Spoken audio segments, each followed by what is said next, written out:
ಎಲ್ರಿಗೂ ಕೂಡ ನಿಮ್ಮ ಪ್ರೀತಿಯ ಅಪ್ಪು ಸರ್ ಮಾಡುವಂಥ ನಮಸ್ಕಾರಗಳು.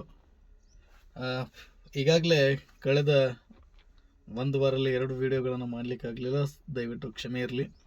ಸ್ವಲ್ಪ ಸಮಯ ಸಿಗದಿರೋ ಕಾರಣಕ್ಕಾಗಿ ವಿಡಿಯೋ ಮಾಡಲಿಕ್ಕೆ ಸಮಯ ಸಿಗಲಿಲ್ಲ. ತಮ್ಮೆಲ್ಲರಲ್ಲಿಯೂ ಕೂಡ ವಿನಂತಿಯನ್ನು ಮಾಡ್ತಾ, ಇನ್ನೂ ಯಾರಾದರೂ ನಮ್ಮ ಚಾನಲನ್ನು ಸಬ್ಸ್ಕ್ರೈಬ್ ಮಾಡಿಲ್ಲ ಅಂತಂದರೆ ದಯವಿಟ್ಟು ತಾವೆಲ್ಲರೂ ಕೂಡ ನಮ್ಮ ಚಾನಲನ್ನು ಸಬ್ಸ್ಕ್ರೈಬ್ ಮಾಡಿ, ಅದರ ಜೊತೆಗೆ ಬೇರೆದವ್ರಿಗೂ ಕೂಡ ಶೇರ್ ಮಾಡಿರಿ ಅಂತ ಹೇಳಿ ವಿನಂತಿ ಮಾಡ್ತಾ, ನೇರವಾಗಿ ಇವತ್ತು ನಮ್ಮ ವಿಷಯಕ್ಕೆ ಬರ್ತಾ ಇದ್ದೇನೆ. ಅನುಭವ ಅಂತ ಹೇಳಿ ಜೀವನದಲ್ಲಿ ಒಂದು ಪುಸ್ತಕದ ಜ್ಞಾನ ಕೇವಲ ಆತನಿಗೆ ಓದಿದಾಗ ಮಾತ್ರ ಸಿಗ್ಲಿಕ್ಕೆ ಸಾಧ್ಯ. ಅನುಭವ ಅನ್ನುವಂಥದ್ದು ತನ್ನ ಸ್ವಂತ ತಾರ್ಕಿಕ ನಿಲುಕಕ್ಕೆ ಸಿಕ್ಕಿರುವಂಥದ್ದು. ಸೊ ಹೀಗಾಗಿ ಈ ಅನುಭವಗಳಲ್ಲಿ 2 ಪ್ರಕಾರಗಳು ಬರ್ತವೆ. ಒಂದೇನು ಅಂತಂದರೆ ಇನ್ನೊಬ್ಬರು ಹೇಳಿದ ಅನುಭವ ಒಂದಾದರೆ, ಇನ್ನೊಂದು ಸ್ವತಃ ಆ ವ್ಯಕ್ತಿನೇ ತನ್ನ ಅನುಭವದಿಂದ ಪಡೆದಿರುವಂಥ ಜ್ಞಾನ. ಸೊ ಹೀಗಾಗಿ 2 ಇಲ್ಲಿ ಪ್ರಕಾರಗಳಾಗಿ ನಾವು ವಿಂಗಡಣೆಯನ್ನು ಮಾಡ್ಬೋದು.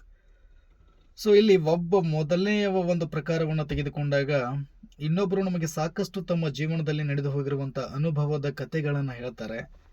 ಆದರೆ ನಾವೆಲ್ಲರೂ ಕೂಡ ಏನು ಮಾಡ್ತೀವಿ ಅಂತಂದರೆ, ಆ ಅನುಭವದ ಕಥೆಗಳನ್ನು ಸುಮ್ಮನೆ ಕೇಳ್ಕೊಂಡು ಬಿಟ್ಟು ಏನು ಮಾಡ್ತೀವಿ ಅಂತಂದರೆ ಬಿಟ್ಟು ಬಿಡ್ತೀವಿ. ಅದನ್ನು ಯಾವುದನ್ನು ಕೂಡ ನಾವು ಏನು ಮಾಡೋದಿಲ್ಲ, ಅಷ್ಟೊಂದು ಸೀರಿಯಸ್ ಆಗಿ ನಾವು ಅವುಗಳನ್ನು ನಮ್ಮ ಲೈಫಿನಲ್ಲಿ ಅಳವಡಿಸಿಕೊಳ್ಳೋದಿಲ್ಲ. ಸೊ ಇದು ಒಂದು ಪ್ರಕಾರ. ಆದರೆ ಇನ್ನೊಂದು ಪ್ರಕಾರ ಏನು ಅಂತಂದರೆ, ಸ್ವತಃ ವ್ಯಕ್ತಿಗಿನೇ ಏನಾಗಿರುತ್ತೆ ಅಂತಂದರೆ ಅನುಭವಗಳಾಗಿರ್ತವೆ. ಏನೋ ತಮ್ಮ ಜೀವನದಲ್ಲಿ ನಡೆದಿರುವಂಥ ಕಹಿ ಘಟನೆಗಳಾಗಿರ್ಬೋದು ಅಥವಾ ಸಿಹಿ ಘಟನೆಗಳಾಗಿರ್ಬೋದು. ಸೊ ಹೀಗಾಗಿ ಆ ಘಟನೆಗಳ ಮೇಲೆ ಏನಾಗಿರುತ್ತೆ ಅಂತಂದರೆ, ಆ ವ್ಯಕ್ತಿಗೆ ಅನುಭವ ಆದಾಗ ಆತ ಏನು ಮಾಡ್ತಾನೆ ಅಂತಂದರೆ ಹೆಚ್ಚಿನ ಒಂದು ಜ್ಞಾನವನ್ನು ಪಡೆದುಕೊಳ್ಳಲಿಕ್ಕೆ ಸಾಧ್ಯ ಆಗುತ್ತೆ.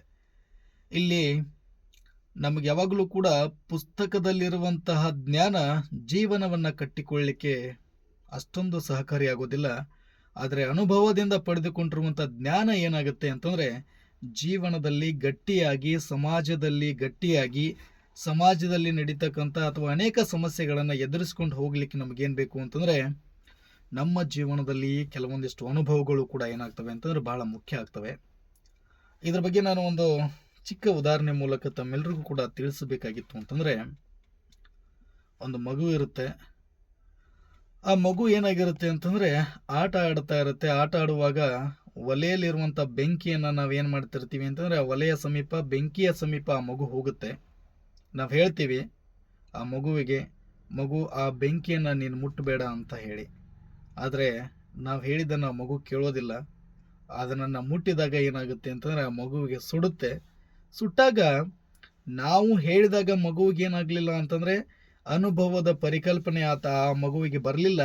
ಆದರೆ ಸ್ವತಃ ತಾನಾಗಿಯೇ ಆ ಬೆಂಕಿಯನ್ನು ಮುಟ್ಟಿದಾಗ ಏನಾಗುತ್ತೆ ಅಂತಂದರೆ ಮಗುವಿಗೆ ಅನುಭವ ಆಗುತ್ತೆ. ಏನು ಅಂತಂದರೆ ಅವಾಗಿಂದ ಅದು ಏನಾದರೂ ಕೆಂಪಗಿರುವಂಥ ವಸ್ತುವನ್ನು ನೋಡಿತು ಅಂತಂದರೆ ಅವಾಗ ಗೊತ್ತಾಗುತ್ತೆ ಅದನ್ನು ಮುಟ್ಲೋ ಬೇಡೋ ಅಂತ ಹೇಳಿ ಅನೇಕ ಸಾರಿ ತನ್ನ ಮನಸ್ಸಿನಲ್ಲಿ ಹಾಗೂ ತನ್ನ ತಲೆಯಲ್ಲಿ ವಿಚಾರವನ್ನು ಮಾಡಿ, ಅದು ಮುಂದೆ ವಿಚಾರವನ್ನು ಮಾಡ್ಕೊಂಡು ಅದೇನು ಮಾಡುತ್ತೆ ಅಂತಂದರೆ ತನ್ನ ನಿರ್ಧಾರವನ್ನು ತೆಗೆದುಕೊಳ್ಳುತ್ತೆ. ಸೊ ಹೇಳುವಂಥದ್ದು ಏನು ಅಂತಂದರೆ, ಇದರ ತಾತ್ಪರ್ಯ ಏನು ಅಂತಂದರೆ, ಜೀವನದಲ್ಲಿ ಎಲ್ಲ ಅನುಭವಗಳನ್ನು ನಮಗೆ ಪಡೀಲಿಕ್ಕೆ ಜೀವನ ಅಷ್ಟೊಂದು ಸುದೀರ್ಘವಾಗಿಲ್ಲ. ಸೊ ಲೈಫ್ ಈಸ್ ಏನಾಗಿದೆ ಅಂತಂದರೆ ಭಾಳ ಶಾರ್ಟ್ ಇದೆ. ಈ ಶಾರ್ಟ್ಕಟ್ ಲೈಫಲ್ಲಿ ನಾವೇನು ಮಾಡಬೇಕು ಅಂತಂದರೆ, ನಮಗಿಂತ ಹಿರಿಯರು ಹೇಳಿರುವಂತಹ ಅವರ ಜೀವನದಲ್ಲಿ ಆಗಿರುವಂತಹ ಕೆಲವೊಂದಿಷ್ಟು ಅನುಭವದ ಘಟನೆಗಳನ್ನು ಕೂಡ ನಮ್ಮ ಜೀವನದಲ್ಲಿ ನಾವು ಅಳವಡಿಸ್ಕೊಂಡಾಗ ಮಾತ್ರ ಏನಾಗುತ್ತೆ ಅಂತಂದರೆ ಸಾರ್ಥಕತೆಯ ಬದುಕನ್ನು ನಾವು ಕಂಡುಕೊಳ್ಳಿಕ್ಕೆ ಸಾಧ್ಯ ಆಗುತ್ತೆ. ಯಾಕಂತಂದರೆ ಅಪ್ಪಿತಪ್ಪಿ ಎಲ್ಲ ತಪ್ಪುಗಳನ್ನು ಅಥವಾ ಒಳ್ಳೆಯ ಘಟನೆಗಳನ್ನು, ಒಳ್ಳೆಯ ಕೆಲಸಗಳನ್ನು ಮಾಡಿ ಅನುಭವ ತಗೋಬೇಕಾಗಿತ್ತು ಅಂತಂದರೆ ನಮಗೆ ಅಷ್ಟೊಂದು ಆಯುಷ್ಯ ನಮಗೇನಾಗಿಲ್ಲ ಅಂತಂದರೆ ಈಗಿನ ಕಲಿಗಾಲದಲ್ಲಿ ಅದೆಲ್ಲವುಗಳು ಕೂಡ ಇಲ್ಲ.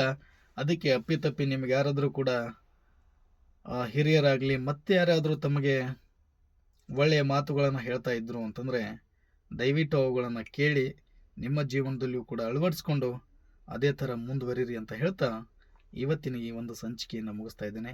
ಎಲ್ರಿಗೂ ಕೂಡ ನಮಸ್ಕಾರಗಳು.